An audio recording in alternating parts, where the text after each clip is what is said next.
Have it, people. The 24-year-old attacking midfielder is subjected to a well-documented interest from teams such as Arsenal and Aston Villa, and it is not only English sides who have their eye on Buendia. A major continental outfit are believed to have inquired last week following his maiden call-up to the Argentina senior squad. It is all the makings of a classic tug-of-war as Norwich seek to keep the creator at Carroll Road and suitors attempt to prize him away, but on this occasion that probably won't be the case. The Athletic understands that Buendia and his employers accept this is the right time for him to take the next step in his career, and the expectation is that he will depart in the upcoming market. It will require a fee, people, and this is probably which kind of makes it gazy for us. It will require a fee of more than 40 million, and some of the proceeds must go to Getafe. As you lot know, that's the club that Norwich signed him from 1.5 million, quite the profit. And there's also a sell-on clause, obviously. But when his age profile, statistics, and experience of English football are taken into consideration and compared to those other potential signings, it seems to represent decent value for money, in which I 100% agree with, man. I 100% agree with that. For me, I think there's a lot to come from Buendia. I think obviously he primarily plays off the right for Norwich from what I see. So that could, you could have a front three of Lacazette, Aubameyang, Saka, Martinelli, Buendia off that. You could have a reality in which if Odegaard returned in some capacity to go with Smith Rowe and Buendia, you could force them all into the lineup. For me, Buendia is a no-brainer because while he might be playing inverted off that right, could excel in the 10 as he's done. I think long term, he's 24. I think in a year, 18 months, if Arteta really works with him, I think he can do the Santi role. Because I think, don't get it twisted. I like that he scores goals in the championship. Obviously, championship tax, it might not all happen. I like that he scores goals and stuff, but and I like his technical ability and things like that. And I like his technical ability, but for me, it's what I see with my eyes. And I'm not a stats man, but not necessarily goals and assists. I haven't got it to hand, but it's the underlying statistics for me with Buendia, chances created, and all of those similar sort of stats. That's what I want to see, because you don't see too many of them Arsenal players with things like that. So the underlying stats for me is why I want Buendia. And like I said, I think he can play that Santi role long term. Obviously, 40 million may be a bit steep, but I think it can be done. Do I see us spending 40 million on him? Getting a next midfielder, bringing a centre-half and a right-back, we'll have to see. Neither Norwich nor Buendia wants the situation running into next season, but they are in no rush and know their options should increase once admirers clarify their recruitment ideas and budget. So obviously, everyone's dotting I's and crossing T's in relation to what they want to do.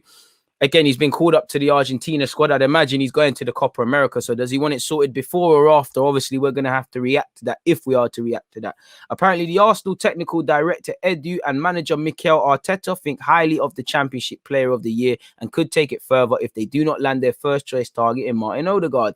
That position is among Arsenal's priorities, as has been a right centre-back. Yeah, we're getting a right centre-back. Apparently, we want Sevilla's Jules Koundé, bro. I've told you, look, him and Tchouaméni, one's gone to Monaco, one's gone to Sevilla. They were there at Bordeaux for the taking. You move, or you get in a situation like this where Man United want him, and Man United could therefore pay the 50 million, and Man United have Champions League next season. You're kind of begging him to come, really. Apparently, we want Jules Koundé, but may struggle to attract the 22-year-old Frenchman who will cost 50 million and is likely to want Champions League football. I know he's got a little injury, so I'm not sure on that. Apparently, Buendia is also a candidate for Aston Villa as they look to strengthen in forward areas after Trezeguet suffered a serious knee injury last month and Ross Barkley's loan spell came to an end. Villa have watched Buendia closely and are familiar with buying talents who have shone in the second tier, although it's unclear if Buendia will be their final pick. Whoever that proves, the intention at Villa Park is for them to play alongside Grealish rather than replace him. To be fair, that could be that, really, but I think, we can get Buendia if the club want to get Buendia, really and truly.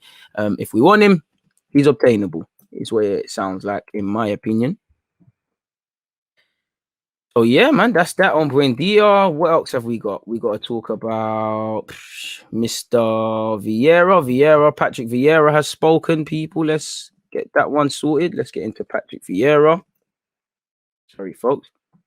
Patrick Vieira, we've got him up here. Where is it? That's... Yeah, we're not going to bother with the Basuma one. As you lot see here, people, Arsenal have lost their identity. It's very sad to see. They deserve so much better than this. Arsenal Gunners legend Patrick Vieira makes stunning intervention as he backs Daniel X 1.8 billion takeover and reveals his dismay at his old club's decline. I'm just going to scroll through until I see exactly what Patrick Vieira has said. I'm not interested in these lots 2 pence on it. After the time that I spent with Daniel, I personally believe it's time for a change of ownership, and I believe he is the right person to bring happiness back to this football club, says Vieira. And obviously this follows Vieira's former teammates Dennis Bergkamp and obviously Thierry Henry speaking about such. Some fans might be guarded, wondering if these current... Sorry, people. Like I said, we're going to keep scrolling to specifically what Vieira has said. We haven't talked about ourselves. What's happening to this club at the moment is bigger than Dennis, Thierry, or myself. We are concerned about how we can help Daniel because we strongly believe he can take it to a different level. We didn't talk about what we'll do if Daniel gets the club. We didn't get into that conversation yet because that is not a priority. The priority is to give the club back its DNA and what it deserves. What is really important is to understand the football club, the fans, the country where you are. We have this kind of credibility because we know what we are talking about because of the number of years we spent in England and at Arsenal. We have that experience that we can bring to the football club. When you look at Dennis, Thierry, and myself, we spent a lot of years at this club. To be fair with you, I hear that, but I would like you lot to... I agree with everything, but I would like your roles to be clarified because when I look at Thierry and Bergkamp, not Thierry and Vieira, you lot love the club, but I'm old enough to remember every year you're linked with United and you was going to go to Madrid. My point being is that when it's time to act within self-interest, whether you love the club or not, you show no mercy in that regard. Henry the same. So I would like to know what specific roles you're going to be. Are you lot just trying to get this deal done and you lot going to go back to whatever you're doing? I don't know, man. So we'll have to see, people.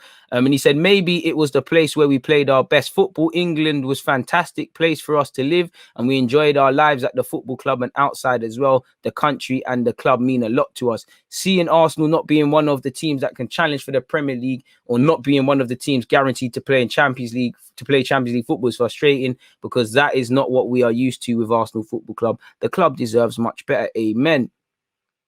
And he went on to say, because the way he talks about the club, the way he talks about the feelings he has for this club and what he is prepared to do for this club. When somebody is passionate about something, you have a feeling about it. I believe he can bring it back to its glory days at Arsenal if he managed to buy it. But to buy it, the guy needs to sell. And maybe the Kroenkes don't want to sell. So that's the problem there, man. In that regards. But Daniel can be the right person to bring this union that you have used to have this club between fans, players, and the ownership. I found him to be someone who knew a lot about Arsenal, loved Arsenal, was a true Arsenal fan. Music to my ears and music to everyone's. I found him somebody who really wanted to build something simple around the fans. That is something that pushed us to support. What's going wrong at Arsenal is not just this year. It's the last couple of years. When you look at the Arsenal in the Arsene Wenger era, you always have this kind of figure, a strong personality who could represent the club. Through the years, Arsenal has lost a little bit of its identity, not just on the field, but off the field as well. When I talk about identity on the field, in my time at Arsenal, you had players like Tony Adams, Martin Keown, Nigel Winterburn, and Lee Dixon, who had been at the club for years. When you got there, these players made you understand the club's DNA, what Arsenal means, 100%. Through the years, Arsenal has lost this kind of identity. People now realize that in losing Arsene, they lost more than a manager or a coach. Arsene had a massive impact on Arsenal in every department. Since he left in 2018, maybe there wasn't the right people to fill at those positions that Arsene was doing. They brought a scouting guy from Germany who stayed a little bit. They brought this kind of CEO or sporting director from Spain who didn't last long. Losing Arsene and this kind of person coming into the club did not give the club the stability it needed to build a new era, a new foundation. It's like building a house. You want to build a house on solid foundations. He's been watching his DGFC, his DGTV. He's been watching DGFC. He's been listening because I always say that exact analogy. Shout out Vieira. So yeah, man. He went on to speak about Leicester. He said, seeing Leicester winning the FA Cup and the chairman celebrating with the players reminded me of Arsenal when we was at Highbury. The Leicester atmosphere is reminding me a lot of Arsenal at that time. It is really good for the Premier League and football in general that Leicester won the FA Cup because that shows that togetherness and spirit of a club is maybe more important than money you have in the bank. Leicester showed what a football club should be today. It showed that football is still the people's game and football is about passion. I played football because of the love of the game, spending time playing with my friends after school. I didn't do an individual sport. I always loved collective games.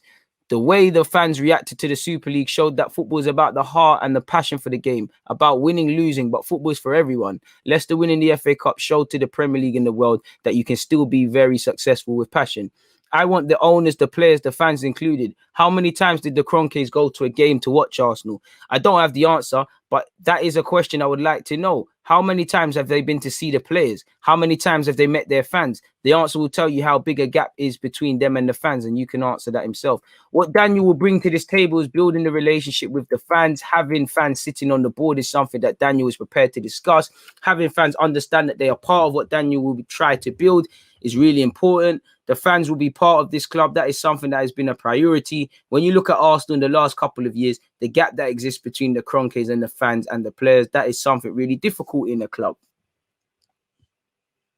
And moving forward with that, it is understood that early discussions have indicated that representation and some kind of golden share which would provide a break on the ownership by the fans, are part of X plans. And again, we've all heard commitments from the Josh Kroenke to obviously allow fans more of a say.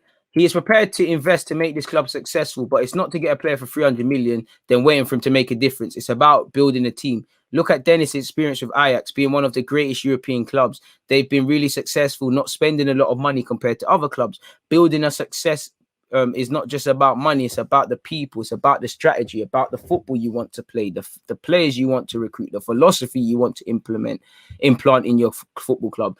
That is as important as just going and spending money to buy guys. When you look at the Arsenal era, at the time we had successes with people like myself that nobody knew about. They brought me not for a lot of money. The top clubs need to invest, but obviously you need to have a strategy about the direction you want to go in. And if you have that, and you have the people to make that project successful, of course you have more of a chance to succeed. But it's not just about money. Arsenal showed that in the past. And when you have seen Leicester winning the cup, if you want to win the Premier League, you need to spend money, but you need to have a plan, a strategy, and a philosophy that will be as important as the money at a successful club. 100%. What else have we got of meaning, man? He spoke about the violence. I'm not going to go over that. He then bigged up Wenger again. So we can get it, people. We're getting where he's coming from. As he said here, when you're talking about buying a football club for billions, it will take time to make a deal or to negotiate. But what I know is that Daniel is here for the long term, is going to wait, and is prepared to wait the time it takes to purchase the football club. Hopefully that is facts and that does happen. So that's that really and truly, people.